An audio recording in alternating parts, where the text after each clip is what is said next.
సచివాలయంలో ముఖ్యమంత్రి చంద్రబాబుతో ప్రపంచ బ్యాంకు ఏడీబీ ప్రతినిధులు భేటీ అయ్యారు. మరింత సమాచారం మా ప్రతినిధి ధనుంజయ్ అడిగి తెలుసుకుందాం.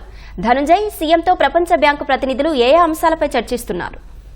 వాస్తవానికి అమరావతి నిర్మాణానికి సంబంధించి ఒక 15,000 కోట్లు ఇచ్చేందుకు కేంద్ర ప్రభుత్వం కూడా అంగీకరించింది. దీనికి ప్రపంచ బ్యాంకు సహకారంతోనే దీనికి ఫండ్ ఆలోచనగా ఉంది. దీనికి సంబంధించి మాట్లాడడానికి ఈ నెల 27వ తేదీ వరకు ప్రపంచ బ్యాంకు అలాగే ఏడీబీ సంబంధించినటువంటి బృందం పర్యటిస్తుంది. ఇవాళ నుంచి అమరావతిలో ఈ బృందం అయితే పర్యటించింది. 3 రోజుల పాటు రాజధానిలోను అలాగే తదుపరి రాష్ట్ర వ్యాప్తంగా కూడా ఈ బృందాలు పర్యటించున్నాయి. ఈ రెండు సంబంధించి అయితే ప్రస్తుతం ముఖ్యమంత్రి చంద్రబాబుతో ప్రపంచ బ్యాంక్ కు సంబంధించినటువంటి బృందం ప్రస్తుతం సమావేశమైంది. దీనికి సమావేశానికి పురపాలక శాఖ మంత్రి అలాగే సిఆర్డీకి సంబంధించినటువంటి మంత్రి నారాయణతో పాటు ఉన్నతాధికారులు కూడా హాజరయ్యారు.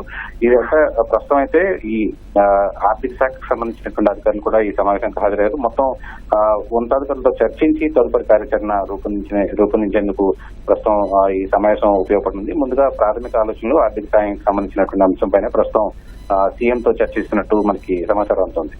ధన్యవాదాలు ధనుంజయ్.